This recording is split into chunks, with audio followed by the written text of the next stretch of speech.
On. Holy shit! We took another one. Traded back into one. I'm just going to say, still won the jacket. You still got the jacket. That's impressive. My jacket's over there. Just like, right here, bro. Right here. I get my $14. That's all I'm saying.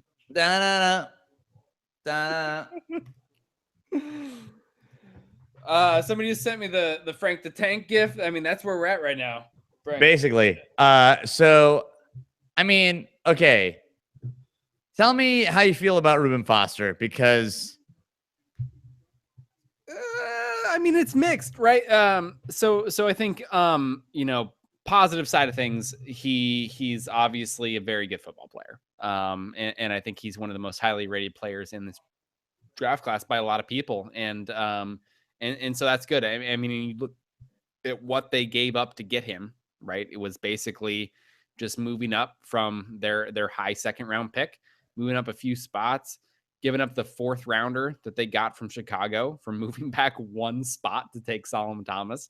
So you're not really giving up anything. And so from that perspective, it's great. And you get the bonus of having that 5th round the 5th year option, right? So, which I think is a really big thing in getting that for the first rounders. So everything there is very positive. And you get, I mean, Mayock has been saying it's the 7th best player on his board. He was the 5th best player on PFF's board. I mean, he was very highly ranked by a lot of people, and a lot of people very seriously considered him at 2, right? Like just taking him flat out with the number 2 overall pick. So in that respect, it's good. I mean, I have been a little bit higher on, some of players at other positions, looking again at the secondary, looking at some of the edge guys and thinking that maybe they have a bigger impact than somebody at linebacker could provide. But I mean, I think he's very clearly a good player. And the thing that you like about him, if you are going to take a linebacker, especially in the first round, I think he has to be good in all 3 phases, right? He can't be some 2-down player where he's only really good against the run and he's going to struggle against coverage. And everything that you hear about Foster is that he's great in all 3 phases. I mean, he graded with PFF very well in coverage, very well run defense, and even pretty well as a pass rusher, as his last year. So he's able to kind of contribute in all areas and stay on the field for all 3 downs. So I think that's important.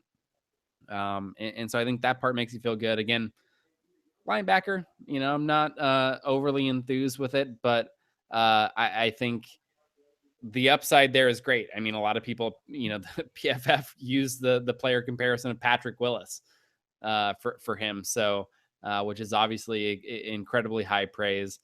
The off the field stuff you wonder about a little bit, but you're hoping that the culture that they're kind of instilling with Lynch and Shanahan here is going to be able to make sure that he's kind of on the right track and doing everything that needs to do.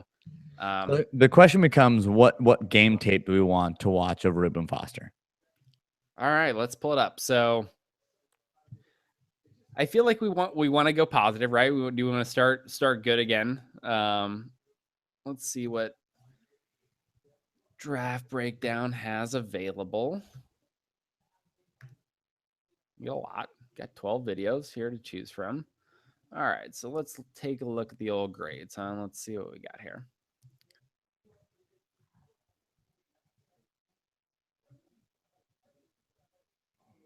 Wow, he played. I didn't realize. So in the national championship game against Clemson was on the field a lot. 102 a lot. Played all 102 snaps in that game and graded very well. His mock draftable web is really interesting because they only tested in like 4 things. So it was like hand size 90 percentile, height 8, weight 9. Yeah, because they had to be an 45. Idiot and fucking try to yell at somebody in the med checks and get kicked out of the fucking combine. So okay, so how much of the red flags do you buy? So It's not great. I mean, it's not. You obviously don't want to see those things, but at the same time, it's not as bad as it's not like a domestic violence thing. It's not anything crazy. He just was kind of a dick Dude at the smoked some combine. weed and yelled at a hospital worker. Yeah, like I don't know. You, That's you, just you've the got to worst be thing in the world. here's Like John Lynch said, right? You're not going to take. You want to have a good culture. You want to have character guys. But if you think that you're going to win with a bunch of choir boys, like you're not going to do that. And I think this is kind of an example of kind of being willing to toe that line. And obviously they feel comfortable being able to bring him into what they're trying to build there and make that a positive influence on him. Um, and so, yeah, I think it could be a lot worse. I don't, those things aren't great. You'd like him to check all the boxes, and he seemed to be a guy that in the pre-draft process, in the stuff that you're looking at there, kind of checked all the wrong boxes for a stretch, but they weren't the worst things. There could have been, like a Gary and Conley type of incident that could have been a lot worse. So in that regard, I think it's all right. Um, he's got a ton of upside as a player, right? Like he's somebody that was pretty widely considered to be a top 10 player in this draft class. All right, so who's watching right now? How many we got? Way more. We're up at 93. We're back up to like where we started. All right, well, let's We're do back it. in. Pick some tape. Let's get back to it. All right. So they don't have the Clemson tape, so we can't do All the 100. national championship. Yeah, we're not going to do 102 snaps. All right. Well, pick some tape. I'm gonna get a beer. Not gonna lie. You know how drunk we were from Mike Williams? Were we on the way? I might be drunker. Not gonna lie. Not gonna lie. Excellent. That's exactly what we need here. So I'm not there quite yet, but I'm on the way. You were where I feel like we've switched roles. We have switched roles a little bit, which I'm okay with. I'm fine being the one that's not about to throw up for once. Yeah, I might have a green hoodie on my head here in a minute. All right, pick some film and we're gonna do it. All right, we will be back in just a moment here. I guess you're gonna probably just look at me, which is strange. I'll take my headphones off. Hold on. Yep. All right, so top graded games. I guess we'll kind of go through this. So usually when I'm looking, I mean, when you're dealing with players like this, it's actually really great because there's just they're all really good games. I think normally when you're trying to look at a player, you want to get a kind of a mix. Want to look at some of their better games, look at some of their worst games, see where they win, see where they lose, and get kind of a balanced approach. But I mean, looking at some of the grades that we got here for Reuben Foster, and I mean, they're all positive. He's got one game, kind of below average there, which is LSU in week 10. But really, I mean, it's a lot of good. So let's see what we got with draft breakdown.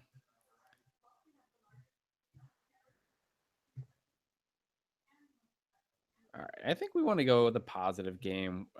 We've got Texas A&M, which is really good. We don't see anything as far as pass rush goes, but we get 8 tackles. We get 5 run stops. So I think we're going to get a good opportunity there, grading really well against the run. Maybe let's see if we get something with a little bit more coverage, because I think so. And that's a big thing. And that's the one thing with Foster where it does seem to be, where you can be optimistic with it. Because I think, a linebacker, I mean, Miles Jack was the guy last year. To me, Miles Jack was really kind of the ideal modern linebacker because of what he could do in coverage, what he could do rushing the passer. I mean, I think what you can do in the pass game is so much more important. I mean, run game is, yes, it still matters. You need to be a good run defender, especially at the linebacker position. But the pass game is what dominates things. And to me, what you do, as a pass defender, whether that's rushing the passer, whether that's in coverage, it still matters a lot more than what you're doing in the run game. So let's go USC. So do we have that game available? USC, yeah. All right. So I think we get a good balance here of run defense, and some coverage. So hopefully we get a little bit of a well-rounded look. Let's get that video up. What are you drinking right now? I'm drinking a beer. I'm drinking a Pilsner because it was the lowest alcohol beer in my fridge. We're at that point where I need the lowest percentage alcohol. I had to up mine a little bit, right? So I was doing This the is why you played it all wrong. No, I played drunk it prospecting. I played it right. We're doing fine. Someone's got to drive the ship. You had to drive it last time. I wasn't driving it last time. I was just bumpering it. All right, let's do this. We're gonna do. So this is the USC game, which was actually week 1 last year. Let's get the screen sharing up here. This is a 6-minute video. We might even be able to get through this one already. All right, should have that. We're gonna make sure to click the button so that people don't bounce back and forth between film and your face. Do it. All right.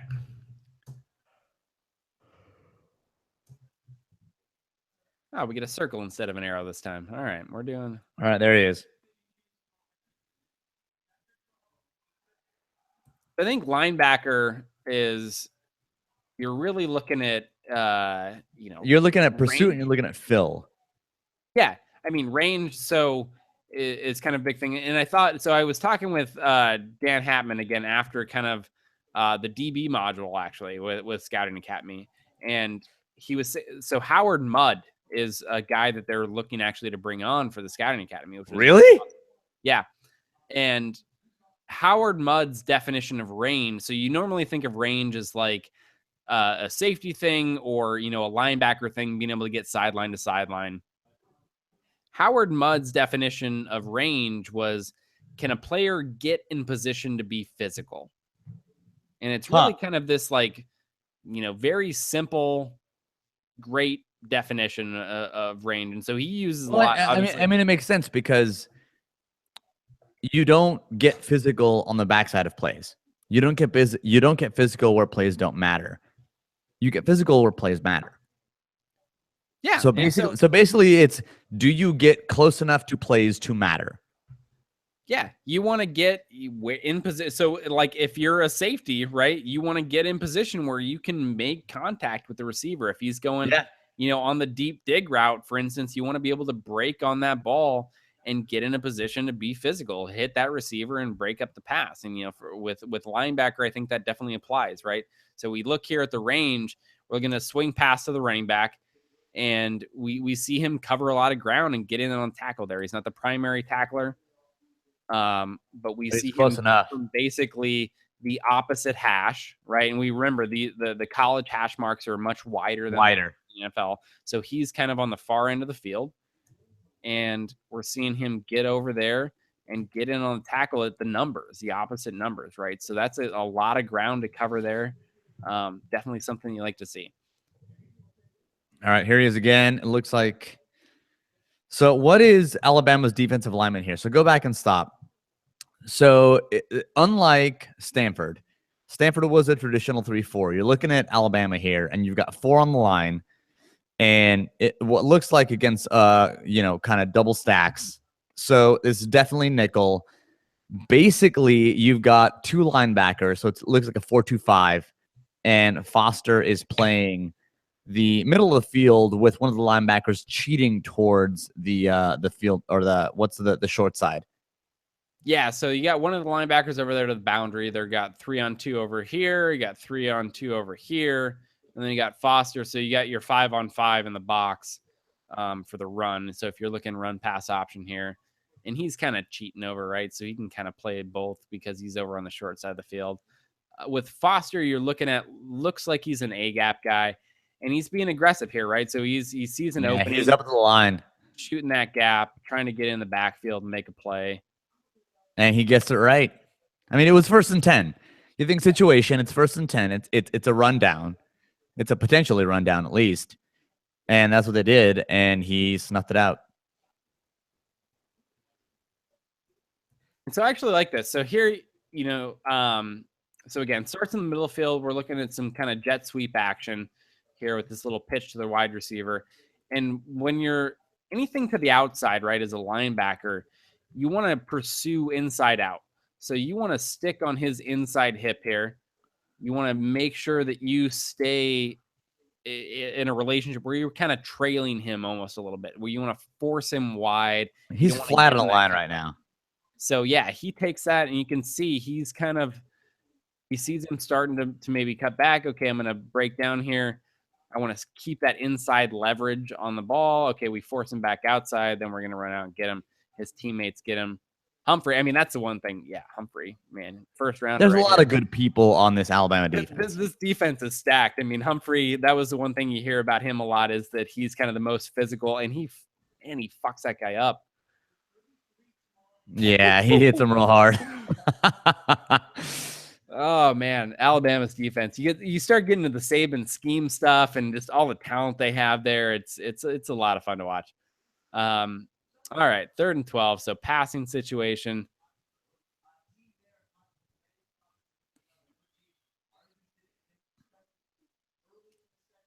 So he's playing the short zone. He's playing the hook zone there. It looks like.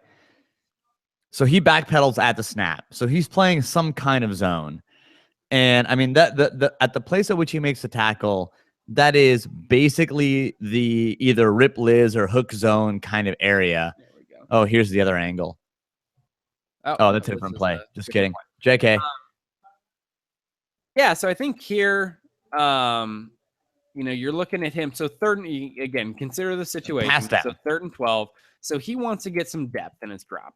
And it's hard to see with, what's going on, whether they're in some. So Alabama, they're a big single high team. They like to do a lot of cover 1 and then also cover 3. And so you can't really see with what's going on in the secondary, whether they're playing more man.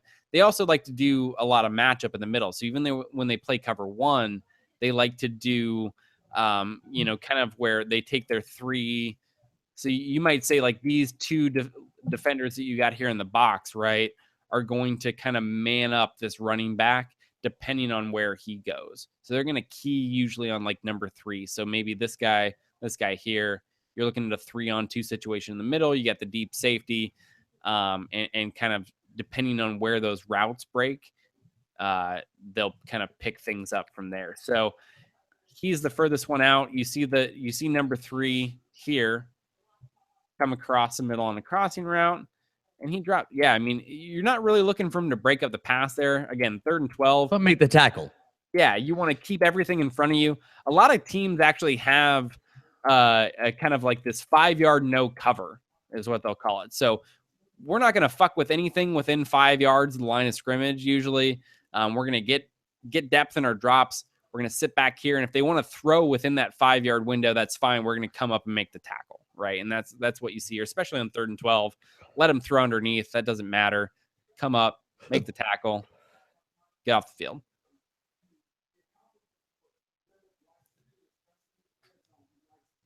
Go back. I want to say formation. 1, 2, 3. Looking nickel. Yeah, nickel. I mean, basically, it's 4-2-5 all day, every day. Yeah, I mean that's where. Although this one looks like more like a 4-3. 1, 2, 3. No, it's. Yeah, I mean you have your 4. You just have your end here, effectively standing up in a 2-point stance. You get your backers here, but you get your 5 secondary. Yeah, you got Foster in your B gap. So let's see what we got. So we got a run. Yeah, he gets hit, and then he's like, all right, later, bruh. Comes back to the side, and the rest of the defense kicks in.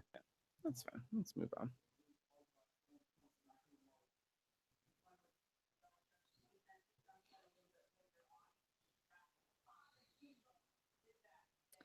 So here he steps forward and reacts to the slant.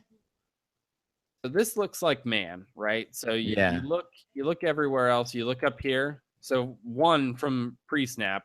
The slant has man. 3rd and 3. Yeah. Right. They're up on the line of scrimmage. They're trying to be physical. You look at the leverage. Yeah, I mean they're in man coverage. Yeah, right? they're in man. Looks to be so they're probably in single high. I bet you got you got your safety. 1 safety deep. So he's kind of playing that almost robber role that they like to do. So he's starting here on number 3, matching him. You see the ball thrown to number 2, and you're going to react and run to the ball.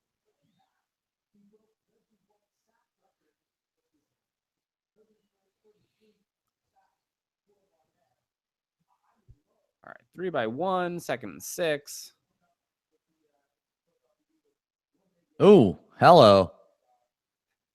Hello. This defense just is fucking them up. So it's like a double A gap blitz. And they fuck some shit up. I mean, he gets free, doesn't have to take on any blockers. Get on the tackle.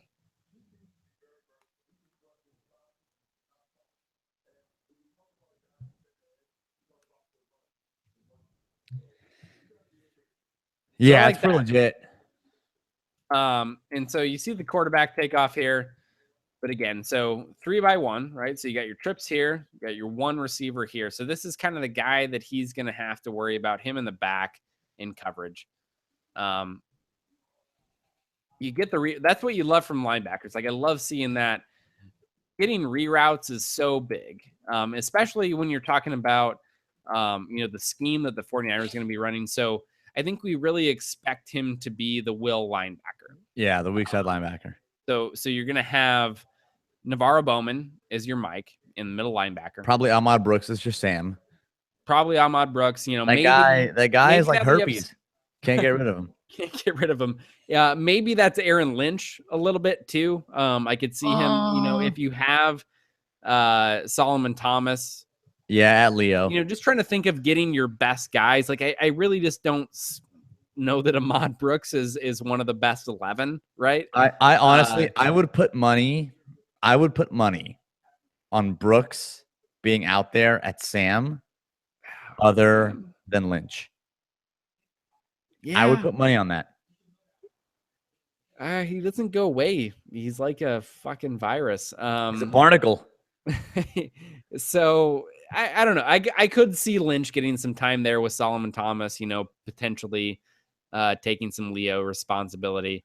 But so if you look at what the will is going to do from a coverage standpoint, it's usually going to be one of two things based on who they have as kind of the force defender on the weak side. So you're either going to have your will being kind of the hook player. So you're in kind of the middle zone here. Or you're going to be a curl flat player on the weak side. So here looks like more. So, I mean, you have your corner rolled up, and they probably have a different call for kind of this trips closed looked. But you're going to match number 3. And say, yeah, I mean, so I don't really care that he's not looking at the quarterback. I mean, it doesn't appear to be his responsibility. You get the reroute, you're taking him out of the play. It's really the D line's responsibility to make sure that he's not getting out of there.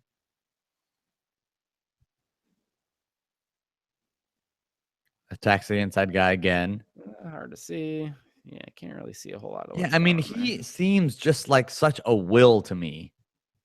Yeah, I mean, he's an athletic guy. I wish we could have got some measurables on him if he wouldn't have been a fucking idiot and gotten kicked out of the combine. Yeah, right. But I mean, yeah, it's easy to see from the tape that he's an athletic guy. Going weak, nothing to see there. All right, 3rd and 9. See what we got formation wise. So we got 3x1. We got the first rated linebacker in the entire fucking draft. Yeah, and there was another. I mean, the Florida backer went. What was his fucking name? Jared something. Jared Davis. There you go. Yeah. I mean, and like the guy. So Reuben Foster led linebackers in run stop percentage in 2016. Like this was hands down the best linebacker in the draft, and we got him at the bottom of the first, and we gave up literally nothing because we went down one spot with the Bears. I mean, like his comp for PFF, his comp for Pro Football Focus was Patrick Willis. Yep. Like, that's ridiculous. Absolutely fucking ridiculous.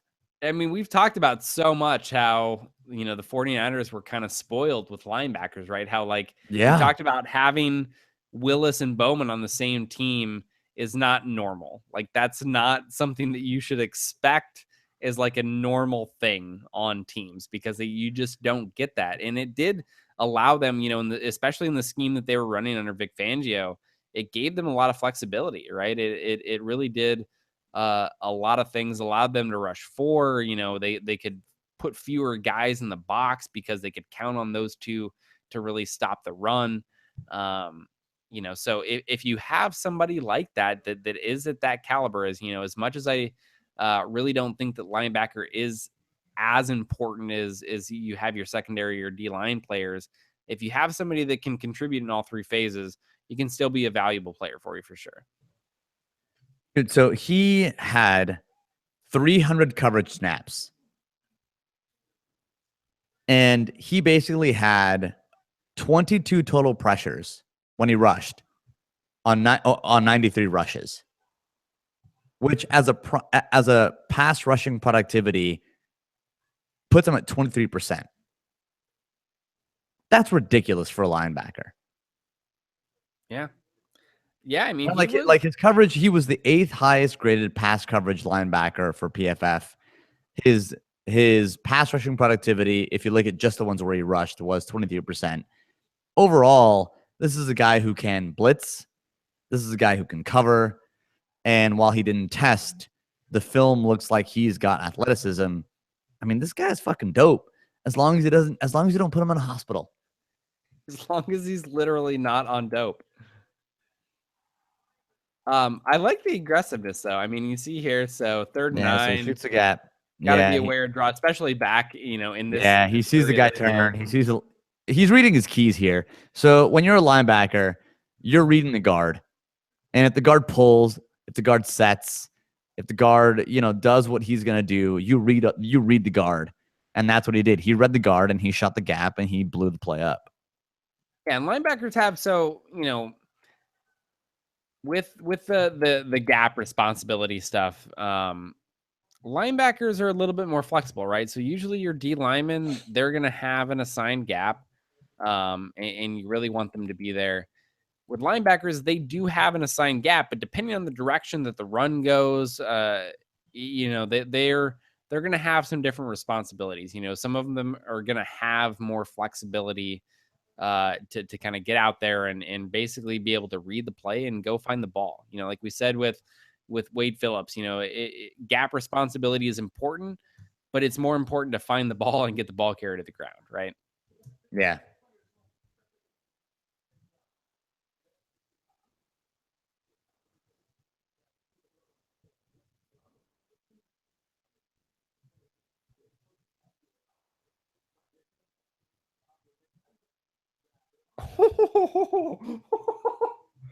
Oh man, I love just same hit. He reads the guard. He reads his keys. Right. He bounces outside.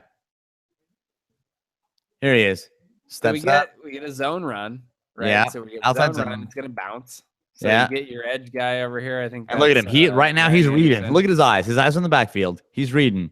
And again, inside out, right? So if you look at that relationship that he has with the ball carrier, inside hip. I'm gonna find him. Oh man! All right. This is actually one of the pieces of tape that Mike Mayock had on him. I mean, you love that. You love that as a linebacker, being able to finish like that, right? And fuck. Yeah.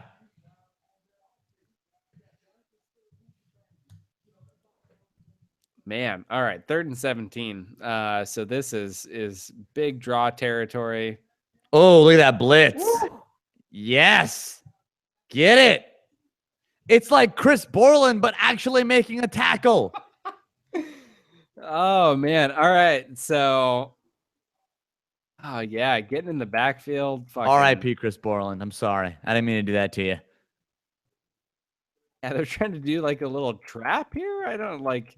Yeah, it's a trap. he's just fuck your face. He comes 77. around the trapping guard. Again, athleticism on tape. This is what it looks like, right? So It's bigger you're hands than Solomon Thomas is what we're saying. Solomon Thomas tries to do that. He misses the tackle. That's fucked up. But it's real life. Hashtag real life, bro. What are Reuben Foster's hands? Let me look at his hand measurement.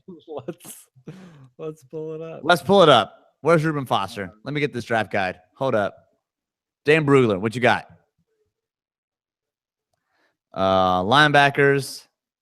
All right. Reuben Foster, number 1. Oh, you're number 1. Hand, 10 and a quarter inches. What does it take to be number 1? 10 and a quarter inch hands, apparently. 10 and a quarter inches. That is basically a full inch larger than Solomon Thomas.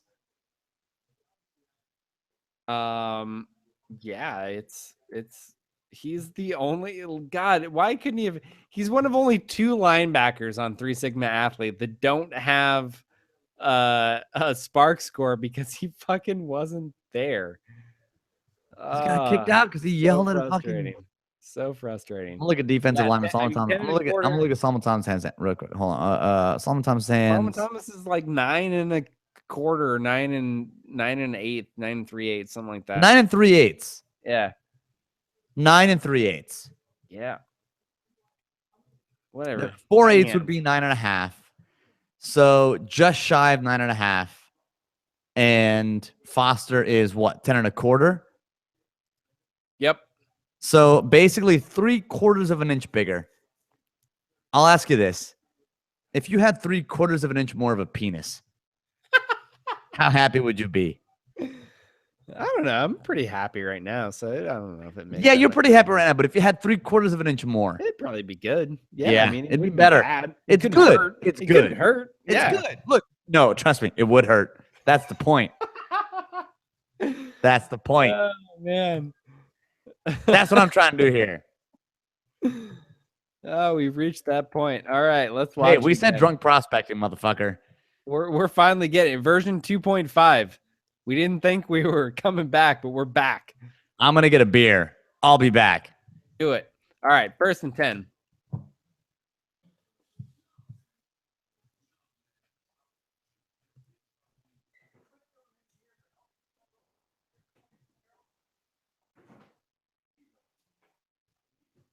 And then let's see there.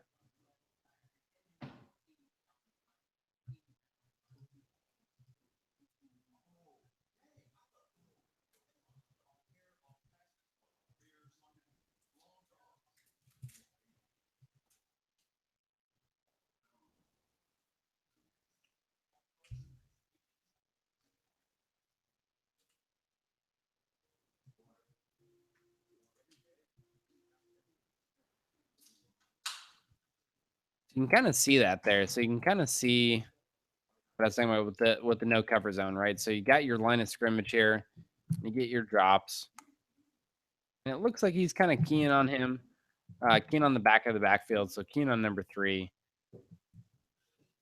I'm not going to worry about him too much, right? So he's 5 yards in the backfield.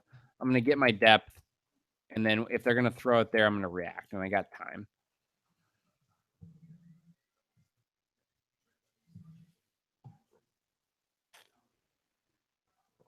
I just had a vitamin shot to try not be hungover tomorrow. Yeah, I did that earlier. It's going to be hungover.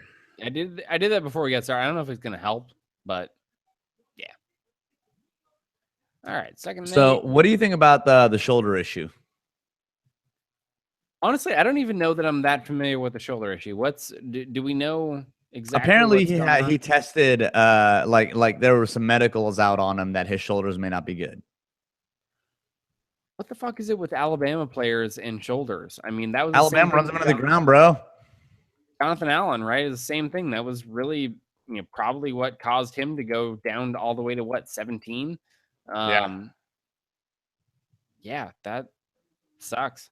Yeah, I mean, I don't know what to make. I mean, you would hope that everything from a medical standpoint checks out, but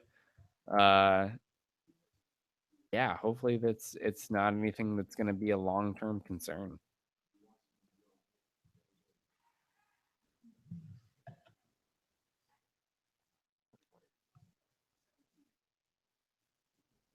So, fun fact: did you know that Reuben Foster had an Auburn tattoo on his forearm No, no, I did not. before Gene Chizik was fired, and then Foster reopened his recruitment and chose Alabama?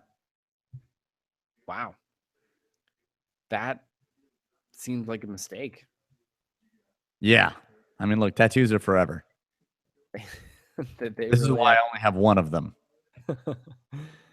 All right. I mean, I think this is a good play here too. So you're looking 2x2. So you got two receivers up here at the top, your tight end, your receiver, two down here. Actually, 3x2. Sorry, empty. So we got one guy here that's barely sitting in the corner. So he's matching number 3. Comes Yeah, across. it's got Get that your underneath hand in there. route. Yeah, He get your breaks, hand in there. closes. Yeah, It's it bounced off the receiver hand, so he doesn't really deflect it. He's there. He's in good yeah, but he's position. there. But my point though is that on a drag route, which is what you want from a weak side linebacker. So when you think of the That's new not much. linebacker positions the Niners are going to have, they're going to have a weak side linebacker, a Mike, and a Sam, a strong side linebacker, and you want your weak side linebacker to hold up in coverage. Yeah, he needs to be. I mean, you heard Daniel Jeremiah talk about it, right? Where this is kind of John Lynch. He's looking for his Derek Brooks, and this is kind of the guy, the weak side linebacker. You need to be good in coverage. You need to be able to be athletic, be able to run the ball. Hopefully, if things are going well, you're not having to take on a ton of blockers. You're able to kind of just use your athleticism, pursue things from the backside, and run to the ball. But here we get a good look at this. So I'm just looking at Twitter real quick, and John Lynch said that he spoke with Ryan Pace, the general manager of the Bears, a week and a half ago, but that on draft day, Parag Marate took over the discussions, and that the 49ers drafted 2 of the top 3 players on their board. Yeah, I mean, we're seeing. I mean, Reuben Foster's a fucking stud. He is a fucking stud. And Solomon Thomas, I can understand how you would think. So basically, you would think that Myles Garrett was number 1. Yeah. And then you have, And you get the next 2. And then you've got, fucking Thomas and Foster. Yeah, We'll see if that pans out, but that's the move. It's kind of weird. I think we're maybe a little bit higher on Thomas than a lot of people, and maybe a little bit lower just because of positional value on Foster. Yeah. But I think you're getting 2 really good football players. I think we wanted to go defense, right? I think we saw this draft being an opportunity to really kind of rebuild that defense overnight. I hope that we see, at least one other defender with these 2 third round picks that we got going on tomorrow. And they're in a good position to be able to rebuild that. I think, we've talked a lot about just over the years, like, in terms of scheme versus talent and kind of what's more important. Is it the coach that brings in, the X's and O's that really kind of gets it done, or is it the talent of the players? And I think the way that it kind of breaks down, if you're looking at that on a scale, right, is defense, I think, leans more talent. I think defense, you need to have, it really just comes down to, do you have athletes, right? Do you have the players that can kind of go out there and get it done? Whereas I think on offense, you can rely a little bit more on the scheme and maybe get away with not having as good of talented players on the skill positions there, and still have a productive offense if you have someone, as an offensive coordinator or head coach or whatever it may be, that's really able to kind of give you an advantage from a scheme perspective. So I think with the 49ers right now, you have Kyle Shanahan, who's probably one of the best offensive minds in the league. And, you were able to get something done in free agency, and hopefully he can kind of make that situation work offensively. And then you're giving your first time defensive coordinator, a lot of talent to work with, and kind of really building there. And so I think that's a good approach, especially with the strength of this draft class. So the other bit of news is that the Niners pretty much called everybody in the league to trade up to take Reuben Foster. And yeah, I mean, it basically Foster was. I mean, I believe Foster was one of their top 3 players. Yeah, I mean, it makes sense. Yeah, let's see here what he does. Roll it back. Yeah, we're almost here, so we're almost at the end of this game. Mostly because Alabama's up so big. I'm assuming that Foster's probably going to come off the field soon. Yeah. Again, so you got 3-by-1. Well, trips closed action. Still 4-2-5, even Foster with in the trips. middle. There he goes to the outside. In coverage. Yeah. Yeah, he's in phase. I mean, again, this is 3rd and long, right? So he's you up on expect there. that. Like, you drag route from the tight end, get that shit the fuck out of here. They're gonna throw that. Yeah, nothing that can be done there.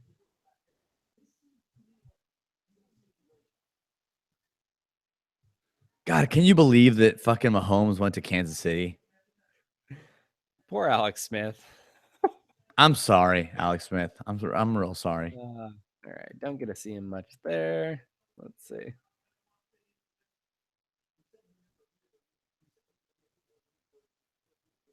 Oh man, I really want to see him fuck that quarterback up. Arnold, is that? Yeah, that's Darnold. Yeah, Sam Darnold.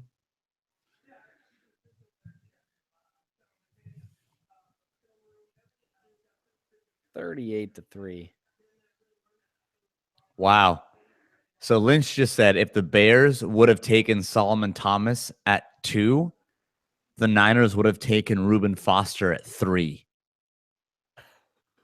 Lynch, you need to stop telling people all this shit. Holy shit. Well, yeah, I mean, I'll tell you what, like, much happier. The conversation around Reuben Foster is much different at 31 than it is at 3. I mean, that's just the fucking reality of that position and the value that you have there. You can definitely work with having a player of his talent level, even though it's not at a premium position. Talking about him at 31 is just much different than talking about him at number 3 overall. Wow. I can't believe that like they were going to take him at 3. Holy shit. That's a big old run. Let's see if we get a better angle.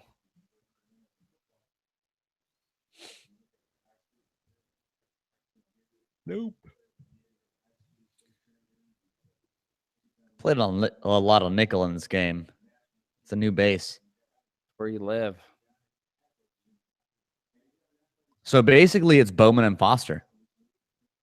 Yeah, I mean, those are your two. So, I mean, you have those, Mike and Will and base. And then once you get to your sub packages, I mean, those are your guys, right? That's your Willis and your Bowman out on the field. And I don't know. It'll be interesting to see if they go to any packages where you have, say one of them on the field and then maybe a Jaquaski Tart at linebacker and one of them off the field, right? If they go to a sort of a dime look with Tart almost acting as like the second linebacker, I wonder if they go to that package at all. But yeah, it's I mean, Foster again seems to be a really great fit for what they're looking to do. Great athlete.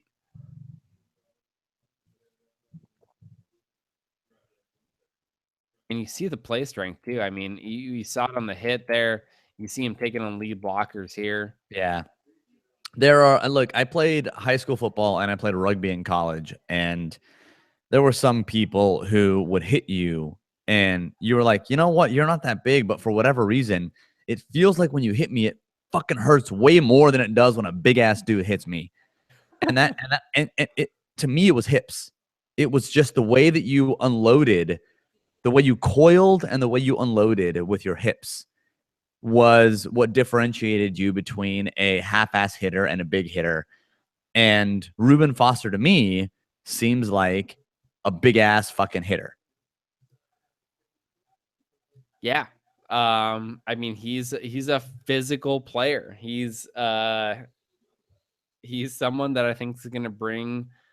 I don't know. We kind of stray away from kind of the intangible stuff and the uh like I'm gonna bring this physicality to my defense and stuff like that. Like uh we I think don't put as much stock in that as a lot of people, but I think to an extent it is important, and you see that from, I mean, you see it with him in every situation, right? Yeah, competitive toughness, right? That's what we're Yeah. talking about. Willingness to engage, willingness to be aggressive, and try to win those one-on-one battles. I mean, you see that's very high for him. Um, and I think he has the potential, because he's effective in all phases, to be a value pick there, right? To be somebody that can stay on the field for all three downs, and make an impact, because he can be good in coverage, because he can be a solid blitzer on third down, right? That's really, you need to be able to impact the game on third down when you know teams are going to pass. If you're not useful there, you're not worth a first round pick. And so I think Foster provides that for sure. So here's the question. Malcolm Smith, weak side linebacker. Malcolm Smith can go fuck right off. Well, sure. I'm sure he can, player-wise. But he right now projects as the weak side linebacker Yeah. in the defense. So does that mean Reuben Foster plays Sam? No. That means Malcolm Smith goes to his fucking place on the bench. So Malcolm Smith basically does what he does best, which is back up a really good linebacker and get paid a good bit of money to do that. I don't know where he fits. I think once you make that pick, I don't know where he goes. Maybe it's Sam. I've seen some people suggest that he might be able to play Sam, and you see, him and Ahmad Brooks kind of battling that out. And I think that would be okay. If he ends up winning that over Ahmad Brooks, that's not a big deal. But where he was at with Seattle, and then where you would have projected him to be in this defense here, it's definitely a will. And so now Reuben Foster, I think, clearly is a better option there. I don't see any reason why you wouldn't play Reuben Foster and Navarro Bowman at Mike and Will. And I think Malcolm Smith's kind of the odd man out. Unless, I don't know, maybe $25 million overall. Again, I think that's what his contract was. That contract's insane, and it's kind of a joke. We called it out even before we drafted Reuben Foster. We said that fucking contract is stupid as balls. Yeah, and I think I don't know. I forget exactly the terms of it now, but I feel like they have an opportunity to get out of that contract. I hope so. I don't think he's guaranteed anything. I mean, as a Sam backer, that's the backer that goes off the field when your sub packages come on, right? So Sam backer leaves, another defensive back comes on.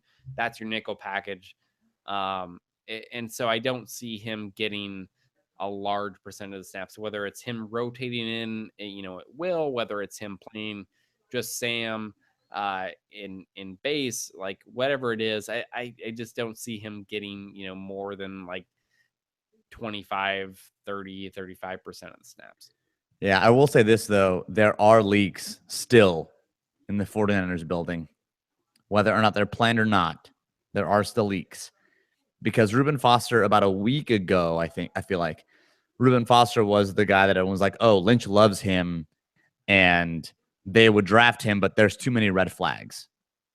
That's what I heard. I mean, it wasn't even a week ago. That was maybe 3 days ago. I heard that from a couple people, and they're like, yeah, the red flags are just too many. And we even talked about it on the podcast, I feel like last week, where we said Reuben Foster's flags are too egregious.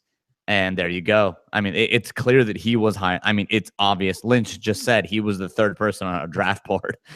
Yeah. And so that was definitely a leak, and it was an accurate leak. So, it is what it is.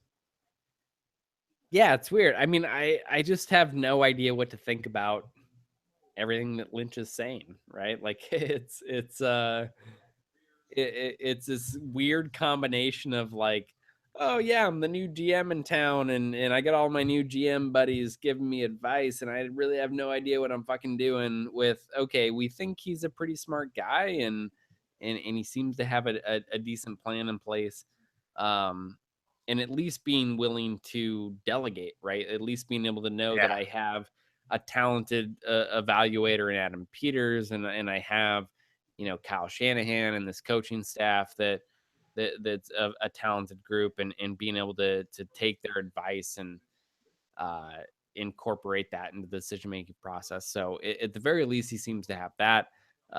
Yes, some of the comments that he makes, I don't know what to make of. It's just so weird hearing that from a general manager. So apparently the Niners started making calls about moving up for Foster in the early teens. What this means is that our edge, yeah, I know. Oh my god, so much better at 31. Yeah, exactly. What this means, though, is that the Niners currently don't have. I'm confused as to what the trade does, but where is their? Do they have a second round pick? No. Yeah, I don't think they do. And if they don't, then that means the strategy is we wanted them to go edge DB. They went edge linebacker, Yeah. both in the first.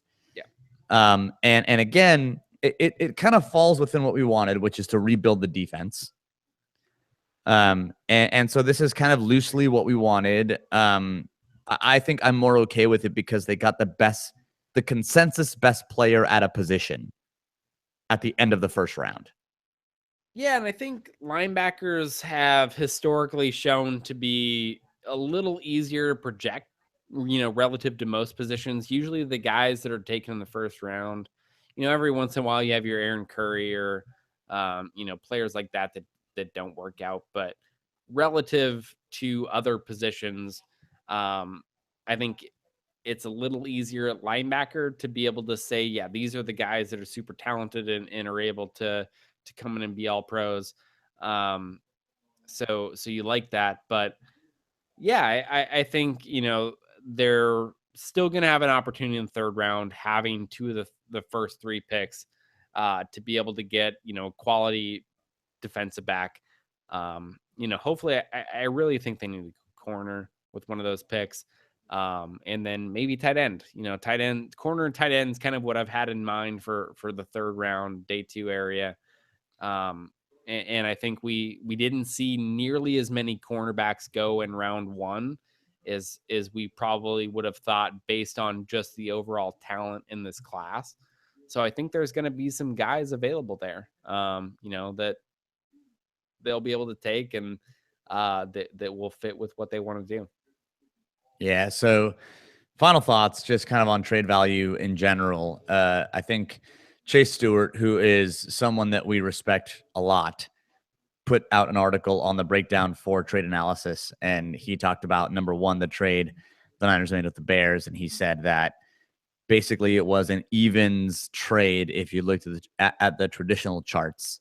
But if you looked at a couple of points of value charts, the Niners came out on top. So it was basically a sign that the teams either used a traditional chart or that one team was using the traditional chart and the Niners were not, which is the kind of world I would love to believe. And then lastly, he talked about the Niners final trade. And he said it's a low risk gamble for the 49ers. They gave up a fourth round pick to get a steal, a player who could have been selected anywhere from the top 10 down on. But the danger, of course, is that there's a reason that teams at 29, 30, 31 didn't pick them. Yeah. So, I mean, I think that at the end of the day, what you wanted to see from the kind of draft analysis or the trade analysis is you didn't want to see like, oh, the Niners got fleeced, which is what happened with some of the quarterback trades last year. But this year, basically, it was like it kind of came out evens, and depending on how the players trade out or play out, it could be a win for either one, and that's kind of what you want to see from trades. Yeah, I don't see much reason to take issue with any of those trades. I mean, I think obviously the first trade moving 2 to 3, and getting the 3 extra picks was a huge win. I think you look at what Chase said there. I mean, it was what 150 cents on the dollar. Yeah. Yeah. I mean, that's perfect. That's what you're looking for. I mean, we know. I mean, we knew with Murate and kind of the analytics department.